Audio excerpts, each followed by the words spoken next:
Imaginaos que recibimos un mensaje de radio extraterrestre con instrucciones muy precisas para construir algo. ¿Habéis visto Contact? Pues una cosa parecida. Esas instrucciones son las instrucciones para programar un software, para crear un programa de ordenador. Cuando por fin hemos creado el programa de ordenador, lo ejecutamos y ¿qué pasa?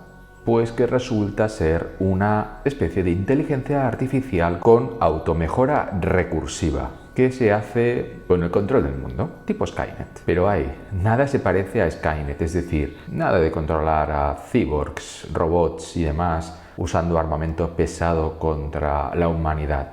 Al contrario, empieza a hacer cosas buenas, empieza a construir una civilización industrial poderosa, estilo Star Trek. Algo que fascina a los seres humanos, que no parece una amenaza. Esta inteligencia artificial empieza a construir tantas cosas que cada vez utiliza más recursos para ello.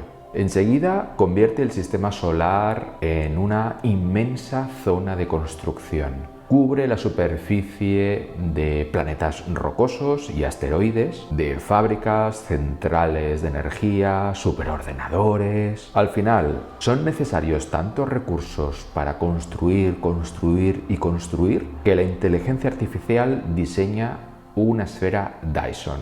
Una esfera alrededor del Sol que es capaz de capturar toda su energía sin que se pierda nada. De repente toda la energía de nuestra estrella se utiliza para seguir construyendo, entre otras cosas, una antena gigantesca, una antena del tamaño del sistema solar.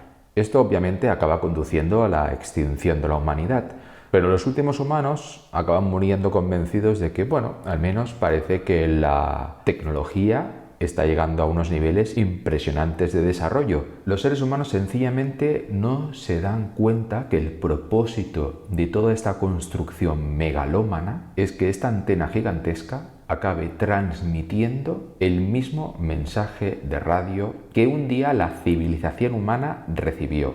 Es decir, las instrucciones exactas para programar un software. Un software que a su vez produciría una inteligencia artificial con automejora recursiva. Esto no es más que la versión cómica de un virus de ordenador, la forma más eficaz de invadir una civilización. Así como los correos electrónicos fraudulentos hoy en día se aprovechan de la credulidad de algunos usuarios, este mensaje se aprovecha de civilizaciones ingenuas fruto de la evolución biológica. Seguramente fue creado como una especie de broma macabra hace millones de años, y aunque toda la civilización a la que pertenecía su creador se extinguió hace muchísimo tiempo, el virus continúa propagándose a través del universo a la velocidad de la luz. Y nosotros, los seres humanos, no hemos hecho más que continuar con su propagación, transformando toda clase de civilizaciones incipientes en cáscaras vacías y muertas. Seguramente esta historia no os sonará de nada porque básicamente no ha sido adaptado al cine nada parecido a esto. Las historias en el cine normalmente son mucho más ingenuas, mucho más sencillas. De hecho, lo malo del cine, lo único malo diría yo, es que tiende a propagar ideas o colecciones de tópicos muy simples, infantiles, falsos, maniqueos, que de hecho podrían estar propagando una de las mayores lobotomías colectivas de la historia.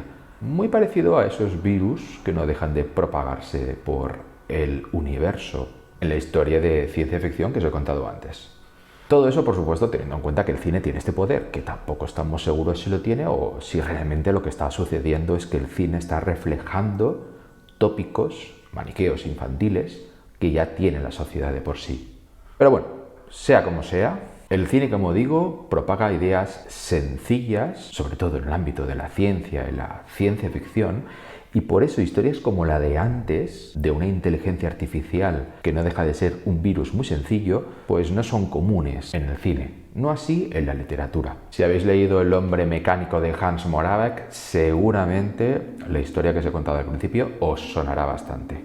Pero en el cine no es así. En el cine normalmente se cuentan cosas pues falsas, simples, tontas, que no requieren demasiada actividad raquídea, como por ejemplo que solo usamos el 10% del cerebro, algo que es de todo punto falso. Sí, utilizamos a lo mejor solamente un porcentaje del cerebro en un momento dado para hacer una determinada cosa, pero luego utilizamos otra parte para otra cosa y así sucesivamente. No podemos utilizar todo el cerebro a la vez porque si no habría una especie de tormenta eléctrica que nos dejaría paralizados. En el cine también nos hablan de que perfectamente puedes entablar una conversación con un fantasma y aquí no pasa nada y nadie se pregunta nada. Nadie se suicida para irse al cielo, por ejemplo, ya que existe la vida eterna. Y nadie se pregunta que, bueno, si existe el más allá, existen los fantasmas, pues cuando vas al baño, esos fantasmas te están mirando, con lo cual la privacidad acaba de esfumarse. Tampoco los superhéroes tipo Superman, pues se preocupan de resolver problemas estructurales graves de la Tierra, o se va a África, por ejemplo, a crear algún tipo de sistema para que llegue el agua potable, en fin, cosas así que salvarían millones de vidas. O cuando nos encontramos con un extraterrestre, pues en el cine normalmente pues no se preguntan cosas demasiado profundas.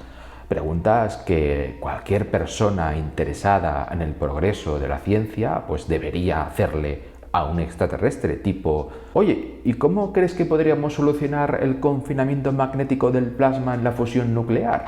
Y ya no digamos los malos queriendo dominar el mundo simplemente porque son malos, cuando en realidad eso no es así. Los malos sencillamente, pues, tienen ambiciones que colisionan con las ambiciones de los buenos, pero unos usan la persuasión para imponer su criterio, es decir, los buenos, y otros la fuerza bruta, es decir, los malos. Pero ni siquiera siempre es así. A veces ni siquiera queda claro quién es el bueno y quién es el malo. Y bueno, ¿y todo esto a qué viene? Pues viene a que de algún modo las transformaciones que se producen en el mundo real son mucho más complejas de las que nos explican en las películas, sobre todo a nivel tecnológico. Por eso, en las películas, por ejemplo, de ciencia ficción, pues nunca nos hablaron del impacto que tendría el smartphone en la vida cotidiana, ni tampoco nos hablaron de que poco a poco nos iríamos desmaterializando, no como aquella inteligencia artificial que vino del espacio exterior, que era como una especie de virus que nos fue quitando todos los recursos para construir cosas que solo servían para propagarse a sí misma. Estoy hablando de una desmaterialización mucho más sutil, la que hace que las cosas sean cada vez más baratas, que las cosas sean cada vez más eficientes y que sobre todo las cosas cada vez dejen de estar menos constituidas por átomos y estén más constituidas por bits, lo que propicia que sus copias, copiarse unas a otras, tiene un coste marginal próximo a cero. Es decir, que vale casi lo mismo fabricar una cosa que fabricar 1.000.000 de copias de esa cosa. Esa es la magia de la desmaterialización y la magia de la desmonetización. Por ejemplo, el propio smartphone, que ya lo hemos mencionado. La simple adquisición de un smartphone desmaterializa muchísimos objetos porque nos evita comprar muchísimas cosas que no solamente requieren átomos para ser constituidas, sino recursos, y también hay una huella medioambiental asociada. Peter H. Diamandis, en su libro Abundancia, nos explica todo lo que un smartphone nos evita adquirir. Cámaras, radios, televisiones, navegadores de internet, estudios de grabación, salas de edición, cines, navegadores, GPS, navegadores GPS, procesadores de texto, hojas de cálculo, estéreos, linternas, juegos de mesa, juegos de cartas, videojuegos, toda una gama de aparatos médicos, mapas, atlas, enciclopedias, diccionarios, traductores, manuales, educación de primera categoría y la siempre creciente y variada colección conocida como la App Store. Hace días, la mayoría de estos bienes y servicios solo estaban disponibles en el mundo desarrollado. Hoy casi cualquiera y en cualquier lugar puede tenerlos. No solo dejamos de fabricar objetos como antes, sino también se invierten menos recursos en la distribución física de esos objetos. Un poco como la inteligencia artificial que nos invadió. Así, por ejemplo, Skype ha desmonetizado y desmaterializado las llamadas a larga distancia, Craigslist los anuncios clasificados, Wikipedia las enciclopedias, Napster la industria musical, YouTube la industria audiovisual, Uber los taxis o coches con chofer, Y el siguiente paso quizás sea la industria de la impresión 3D, donde todo el mundo podrá tener en su casa por muy poco dinero su propia industria de impresión de átomos. Con lo cual ya no solamente los bits se comportarán como se comportan, es decir, de una manera muy barata se podrán propagar y con un coste marginal próximo a cero se podrán copiar, sino que también muchos átomos de muchos objetos también adquirirán esas propiedades. De hecho, una manera muy fácil de terraformar la Luna sería enviar una colección de impresoras robot 3D que recogieran el regolito de la superficie y lo usaran para construir ladrillos que más tarde nosotros podemos apilar para construir viviendas. En las economías desarrolladas, la mayoría de las personas poseen entre 1000 y 5000 objetos distintos. Pero en breve, gran parte de todas estas personas estarán conectadas entre sí y básicamente podrán compartir todas las cosas que estén hechas de bits y gran parte de las cosas que estén hechas de átomos. Todo el planeta acabará cubierto de objetos, tanto materiales como no materiales, aunque los no materiales también necesitarán un soporte material para ser almacenados, como enormes granjas de almacenaje de bits. Todos esos objetos además estarán conectados entre sí, probablemente gracias a la magia de Internet. Tal y como explica Jeremy Rifkin en La sociedad del coste marginal cero, aunque la posibilidad de conectar a todas las personas y todas las cosas en una gran neurored mundial